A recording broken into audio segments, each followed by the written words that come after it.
Olá! Você sabe o que é radiofrequência? O Academia de hoje vai falar sobre essas ondas eletromagnéticas que permitem a nossa comunicação, seja por TV, rádio e até mesmo por internet. Essas faixas invisíveis de transmissão são um patrimônio nacional e quem cuida dessa distribuição é o governo. A tese de doutorado de Guilherme Pinheiro fala sobre uma administração mais flexível e plural desse setor. A regulação do espectro de radiofrequências no Brasil, uma visão crítica sob a perspectiva dos bens públicos. Tese apresentada como requisito parcial à obtenção do grau de doutor no programa de pós-graduação da Faculdade de Direito da Universidade de Brasília. Orientador, professor doutor Márcio Nunes Iório Aranha Oliveira. E para participar do debate que acontece no segundo bloco estão aqui Carlos Manuel Baigorre, doutora em Economia, e Lisiane Angelotti Meira, doutora em Direito. Mas antes de começarmos a nossa conversa, vamos a um breve resumo do tema. A gente não enxerga, mas elas estão circulando entre nós em uma frequência menor que a da luz visível. As ondas de radiofrequência permitem que a comunicação aconteça. Rádio, AM ou FM, televisão, Bluetooth, wireless, telefones celulares. Em 1997, o Brasil ergueu legalmente o espectro radioelétrico ao patamar de bem público. No Brasil, o órgão que regulamenta e fiscaliza a utilização da radiofrequência é a Anatel, Agência Nacional de Telecomunicações, que disponibiliza um documento em que há uma distribuição das faixas de frequência no país. Olá, Guilherme, seja bem-vindo à Academia. Olá, Jordana. Olá, Carlos Baigorre, Lisiane. Muito obrigado pelo convite. Professor, como a gente viu no vídeo, existe um órgão que regulamenta essa distribuição, né, que é a Anatel. Mas como é que funciona essa distribuição? É licitação? É concessão? Olha, Jordana, como regra geral, a Lei Geral de Telecomunicações, como o espectro ele é um bem escasso, né, não são todos que querem ter esse acesso, têm esse acesso, então a atribuição desse espectro é feita por meio de uma licitação, né, a não ser que não haja nenhum interessado, né, o que é muito raro acontecer, principalmente nas faixas mais economicamente viáveis. Então, é feito por licitação. E essa licitação ela é feita por um tempo determinado, geralmente são leilões que atingem valores consideráveis e há uma possibilidade de prorrogação quando chega ao prazo final dessa autorização de uso de radiofrequência. Bom, é um assunto muito discutido, né? E a gente pode dizer que é engessada essa distribuição? Pode-se dizer engessada porque ela está sempre vinculada a um serviço de telecomunicações específico. Então, por exemplo, quando a agência licita uma radiofrequência, ela o faz vinculada a um serviço específico, como um serviço de telefonia celular, determinado serviço de TV por assinatura, por exemplo. Então, a empresa ela só pode usar a radiofrequência para determinado serviço e sob determinadas condições descritas pela Anatel. Então, isso aí engessa demais o uso das radiofrequências para um fim social, às vezes, mais relevante, digamos assim. E o que seria ideal, do ponto de vista jurídico, para que, de fato, houvesse essa flexibilização? O ideal seria, primeiro, desvincular o uso da radiofrequência a um serviço específico, porque como a tecnologia ela é muito dinâmica, o que acontece é que daqui a 2, 3 anos após uma licitação, pode ter um outro serviço, uma nova facilidade que utiliza o espectro de forma bem diferente. E como o espectro vai ficar 15, 20 anos na mão do mesmo operador para prestar o mesmo serviço, esse serviço acaba ficando obsoleto, com uma função social baixa. Então, uma primeira alteração talvez fosse essa desvinculação entre um serviço e a radiofrequência respectiva. Ok. E, Guilherme, para fazer toda essa pesquisa, você, de fato, se embasou em alguma literatura, né? E agora nós vamos acompanhar quais são esses livros. Networks in Telecommunications, autor Daniel Spulber, editora Cambridge. The Master Switch, autor Tim Wu, editora Knauf. The Administrative State, autor Dwight Waldo, editora Transaction Publishers. Professor Guilherme, agora fique à vontade para expor o seu trabalho aqui para a gente. Ok, para mim vai ser uma honra. Bom, o trabalho ele parte da constatação de que o espectro, por exemplo, hoje de radiofrequências, ele é utilizado, qual a importância do espectro? Ele é utilizado para mais de 87% das conexões de internet, que são conexões móveis e não conexões fixas. Então, daí a gente já pega um pouquinho da importância do tema e da sensibilidade, digamos, social e política que ele vai ter. Por outro lado, existe uma constatação, não só no Brasil, mas em vários países do mundo, na União Europeia, nos Estados Unidos, na Austrália, Nova Zelândia, em que esse uso do espectro, ele é baseado num modelo extremamente centralizado, né? Então a pesquisa ela volta um pouquinho no tempo, ela vai lá para o final do século XIX, início do século XX, na primeira era do rádio, para tentar descobrir como esse modelo foi moldado, porque esse modelo que se firmou ali nos anos 20, 30 do século 20, ele é basicamente o mesmo modelo que a gente tem hoje de alocação dos recursos de radiofrequência. E esse modelo ele foi baseado inicialmente no que eles chamam de concursos de beleza, né, Concours de Beauté na França, existe até hoje isso aí, que eram alocações baseadas às vezes em laços políticos ou preferências políticas, e mesmo essas atribuições não seguiam um critério muito técnico, né? Então, havia discussões vinculadas à liberdade de expressão, até que ponto uma rádio ela deveria ser protegida pelo free speech, pela liberdade de expressão.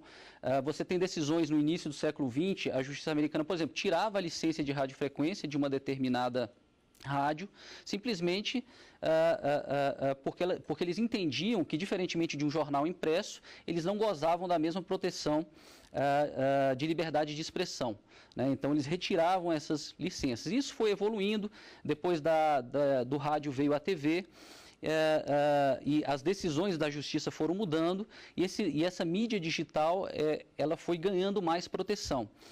E somando-se a isso, houve também um desenvolvimento da tecnologia, né? Por exemplo, a entrada do telefone celular e do acesso ao conteúdo e à informação por meio do telefone celular, que ganhou o mundo começou a ganhar o mundo no final dos anos 80 e nos anos 90 e 2000, realmente essa expansão se consolidou, traz para a discussão o elemento da tecnologia, né? Como a frequência, naquele modelo antigo do rádio, onde você tinha uma distribuição baseada em critérios pouco técnicos ou critérios até pessoais, personalizados, e hoje você tem um serviço que alcança milhões de pessoas e é base de uma sociedade da informação, sendo regido por esse mesmo modelo que a gente pode dizer assim, é um modelo arcaico, tá?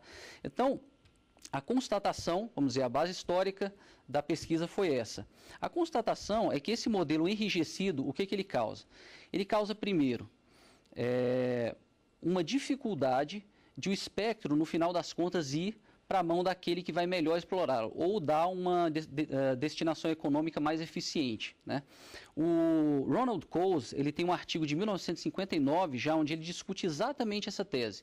É um artigo intitulado The Federal Communications Commission, onde ele discute exatamente que o espectro de radiofrequências ele deveria ser tratado como um bem privado, e não como um bem público que é alocado especificamente por um determinado prazo para os particulares. Ele faz uma comparação, inclusive uma analogia, como se os Estados Unidos tivessem, por exemplo, uma Federal Land Commission. A terra era toda pública e o governo simplesmente iria distribuir essa terra entre alguns cidadãos durante um prazo determinado, após o qual essa terra voltaria à propriedade do Estado para ser novamente redistribuída.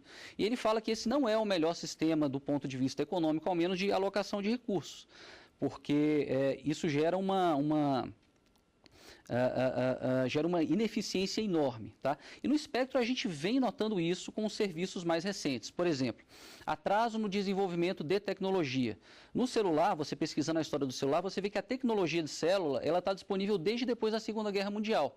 Mas o Estado, dono do espectro, proprietário do espectro, entendeu que não seria interessante naquela época colocar aquele serviço para o público, por uma série de razões. Não dá para a gente considerar todas. Mas isso só foi disponibilizado ao público no final dos anos 80 e olha a explosão que hoje, 30 anos depois, isso aí gerou. Quer dizer, isso aí ultrapassou o rádio, ultrapassou a televisão em muitos sentidos. É claro que a audiência da televisão ainda é muito importante, mas a quantidade de acessos e de aparelhos portáteis que você tem acessando por meio do espectro é uma coisa impressionante. Se você fizer uma comparação com a televisão, que tinha como base esse modelo mais rígido de concessão da radiofrequência, você vai notar que o grande salto tecnológico, tirando a TV em cores, talvez, ao longo de 50 anos, foi a TV digital. E mesmo a TV digital, ela levou de 20 a 25 anos para ser implementada em determinados países, né? Nos Estados Unidos levou 22 anos. Então, é uma coisa que o espectro ele tem um impacto na própria tecnologia. Outra coisa que a gente pode dizer é que esse modelo de alocação, ele é um modelo que pode sofrer também uma certa influência de lobistas, ou uma certa captura, digamos assim, do órgão regulatório pelas empresas, porque elas vão querer influenciar, coloca destina ou aloca essa radiofrequência, atribua essa radiofrequência para determinado serviço e não para esse, porque isso aqui poderia ser ruim para mim, isso vai favorecer o meu competidor. Então, esse modelo centralizado num cientificismo ali do início do século XX, a gente tem que lembrar aí que foi a época da Belle Époque, uma época em que o ser humano achou que a ciência iria atingir níveis que ela ia reformular toda a natureza humana, enfim. Então, esse modelo, ele acaba gerando isso, uma fragmentação do espectro muito grande, porque são alocações muitas vezes artificiais, você cria fronteiras artificiais entre serviços, e que com o passar do tempo e da tecnologia, essa fragmentação e essas fronteiras entre serviços, elas dificultam novos negócios, né? Então, se você for estudar os casos que houve ao longo da história, por exemplo, existe um caso clássico lá nos Estados Unidos, em que uma determinada frequência foi alocada a várias empresas, pequenas empresas, na faixa de 800 mega, que são os chamados Public Service Radio, bombeiros, policiais, etc. Só que numa faixa logo acima, a empresa Nextel, ela tinha um serviço de rádio, de push-to-talk, que foi se tornando muito relevante no início dos anos 2000. E esse serviço, por ser muito utilizado, começou a causar uma interferência nesses serviços públicos. E a solução da Nextel foi comprar equipamentos melhores para eles, talvez ela ser deslocada para uma outra faixa que estava vazia na época, ela iria comprar essa faixa, pagar um preço significativo. Mas o órgão regulador americano não aceitou essa proposta da Nextel. Eles ficaram discutindo durante 2, 3, 4 anos e ao final chegaram a uma solução que era a mesma que tinha sido proposta pela Nextel no início, ou seja, era uma solução privada de mercado que tinha sido colocada no início, mas que não foi aceita por causa do modelo centralizador da distribuição das radiofrequências, mas que eles viram que não tinha jeito e no final chegou a esse ponto, né? Então você tem toda essa rigidez do modelo, o tempo em que a faixa fica alocada com determinada empresa, e para a radiofrequência, para o órgão regulador, é uma tarefa muito inglória também, porque a gente às vezes reclama do órgão regulador, que ele leva muito tempo. Por exemplo, a FCC calcula que leva entre 6 a 13 anos um processo de alocação do espectro, e isso representa 25% do projeto de negócio da empresa. Isso tem um custo muito alto. Agora é difícil, porque o órgão regulador, ele tem que determinar quais são os serviços, qual é a tecnologia que vai ser empregada, qual é a arquitetura de rede, os modelos de negócio, e se tudo isso vai impactar na concorrência, vai impactar no interesse dos consumidores, e se isso não vai causar interferência prejudicial entre as radiofrequências. É uma tarefa, de fato, inglória, se é que a gente pode chamá-la assim. Ok, professor, muito obrigada pela sua exposição. Daqui a pouquinho a gente continua a nossa conversa, porque agora vamos para um breve intervalo e já retornamos. Tem debate aqui no Academia. Estamos de volta. Hoje o Academia fala sobre o setor de radiofrequência no Brasil. E agora, para começarmos o debate, estão aqui Carlos Manuel Baigorre, doutor em Economia, e Lisiane Angelotti Meira, doutora em Direito. Professor?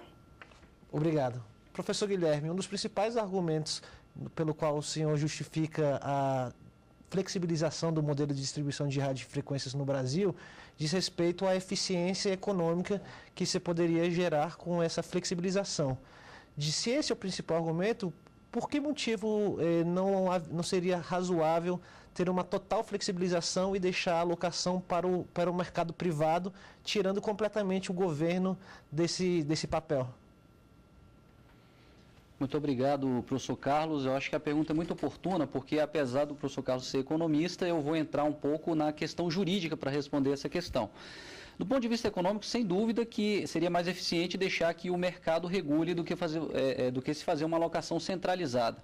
Existem basicamente duas razões que a tese deu, que eu encontrei, pelo menos pesquisando o assunto, para que o espectro ele permaneça como propriedade pública, mas que ele possa ser alocado em termos de direitos reais para o mercado, para que o mercado possa criar-se um mercado jurídico público. E eu vou explicar o que eu quero dizer exatamente com isso, né?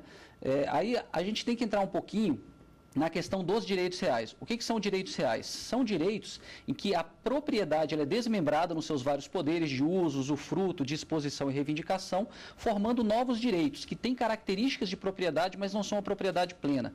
Então, o que a tese defende, no fundo, é que a propriedade do espectro permaneça pública, mas o Estado, por meio de contratos administrativos, por meio de autorização, conceda aos entes privados, às empresas, determinados poderes reais, de direitos reais, onde essas empresas possam negociar entre elas esses poderes, o que dá uma segurança jurídica maior, porque não é um mero contrato administrativo, uma mera relação de direito pessoal, passa a ser uma relação de direito real e, portanto, mais segurança jurídica, né? Então, agora existem outras razões, é claro, só para terminar, que do ponto de vista político seria muito difícil você transformar o espectro numa propriedade privada pura, questão de fiscalização, questão da função social do espectro, então tudo isso também contribui para o argumento de que o espectro deveria permanecer como propriedade privada, não desconsiderando essa possibilidade de flexibilização usando os direitos reais. Ok. Professora Lisiane? Olá.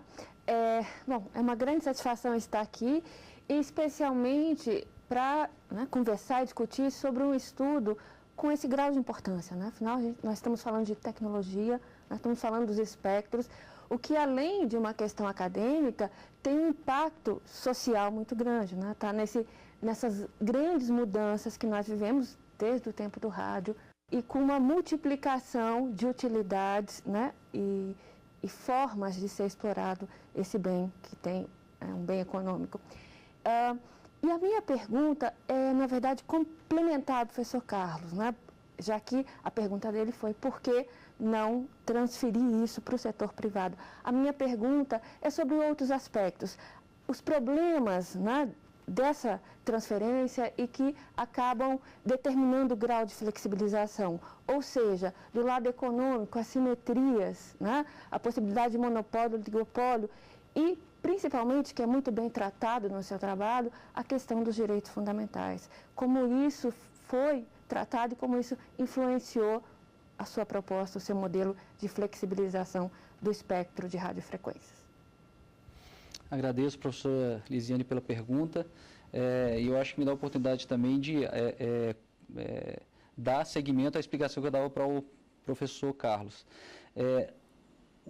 Sem dúvida, esses fatores como direitos fundamentais, a necessidade de você destinar determinadas faixas do espectro para usos públicos, seja de educação, seja radiodifusão pública, por exemplo, são questões que influenciam, sim, na minha posição de deixar o espectro como propriedade pública como um todo.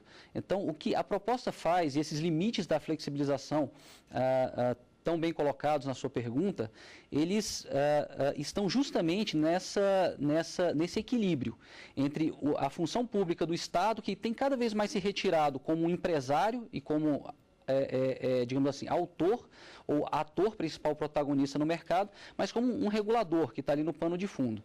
Então, isso aí, a atuação estatal é que é a grande pergunta. O que o Estado tem que fazer para transformar o espectro, dar ao espectro um bom uso social e, ao mesmo tempo, não se despir das suas obrigações como Estado? Então, a tese procurou se equilibrar. E ela usa algumas ferramentas para isso, né? Uma ferramenta teórica foi a teoria do espaço público, da esfera pública, né? Onde você tem um espaço de discussão político, econômico, onde as pessoas podem mais ou menos debater ideias da sociedade. E eu propus até até um nível de proteção a esse espaço. Eu acho que aí quem tem que alocar o espectro para esse tipo de mídia ou de rede social, onde isso vai ser discutido com mais calma, será o Estado. Mas você tem serviços eminentemente comerciais, como a telefonia móvel, o próprio acesso à internet, como o mero entretenimento, ou atividades do dia a dia, enfim, compras, né, comércio eletrônico. Isso aí não necessitaria ter uma proteção estatal tão grande. Então a tese procura se equilibrar nisso aí. Se você toca a questão dos direitos fundamentais, tem uma questão muito interessante, que é se eu não teria um direito fundamental de ter acesso diretamente ao espectro em razão da liberdade de expressão. E foi uma pergunta que percorreu as décadas de regulação do espectro. E a resposta para isso é não. Você não tem direito de você, pessoalmente, como indivíduo, ter acesso ao espectro, né? Porque aquilo ali é um bem ilimitado. E isso aí não te dá, por exemplo, o Uri Karp, ele responde essa pergunta, né? Ele faz essa análise e responde essa pergunta dizendo que a pessoa individualmente não tem direito a esse canal e a essa voz, mas ele tem direito de, pelo menos indiretamente, determinadas faixas sejam alocadas para um discurso público, para uma esfera pública, para que ele possa, dali, participar do debate público e ser informado. Ok. Professor? Bom, professor Guilherme, o trabalho que o senhor apresentou traz um tratamento uniforme para o espectro de radiofrequências como um todo. Entretanto, a legislação vigente trata de forma diferente o espectro quando alocado para serviços de telecomunicações e o espectro quando alocado para os serviços de radiodifusão de sons e imagens. Nesse sentido, o senhor entende que ainda que tem alguma razoabilidade de manter tratamentos diferentes para o espectro quando utilizado para os serviços de radiodifusão e de comunicação social, conforme previsto na Constituição, do que os serviços de telecomunicações? Professor Baigorre, eu entendo que não. Eu acho que o serviço de radiodifusão teve o seu momento histórico, que foi consagrado na Constituição Federal, dessa diferença, mas em relação ao espectro de radiofrequência, em ter algumas diferenças em relação às telecomunicações, que tem até hoje. Mas em relação ao espectro de radiofrequências, eu entendo que o tratamento deve ser o mesmo. Inclusive, existem alguns autores, um autor clássico é o Henry Silk, na Irlanda, você tem alguns autores nos Estados Unidos também, que falam que houve uma certa apropriação, não sei se é tão correto usar esse termo, mas uma apropriação do espectro por alguns radiodifusores, né? Você vê esse processo de licitação em que eles têm que sair da faixa de 700 para entregar para serviços móveis. Eles recebem uma indenização. Então, só isso aí já mostra que é uma apropriação, né? Se é um bem público e ele poderia ser retirado da faixa a qualquer momento, por que ele recebe um preço? É como se ele estivesse vendendo, às vezes vendendo compulsoriamente, como uma desapropriação. Ele recebe a indenização. Então é como se a faixa em si já fosse dele. O que eu defendo é que que esses serviços sejam tratados de forma muito parecida. Então, eu acho que essa distinção, existe uma decisão do STF, a ADI 3944, por ocasião da digitalização do canal de TV, onde o STF decidiu que isso não precisava passar pelo Congresso, porque a faixa de radiofrequência que ia ser digitalizada não era o serviço e não se confundia com o serviço. Isso é um dos pilares da tese. A radiofrequência não se confunde com o serviço em si, daí que elas devem ser separadas. E o próprio STF, com essa decisão, ele espelhou um pouco também esse argumento. Ok. Professora?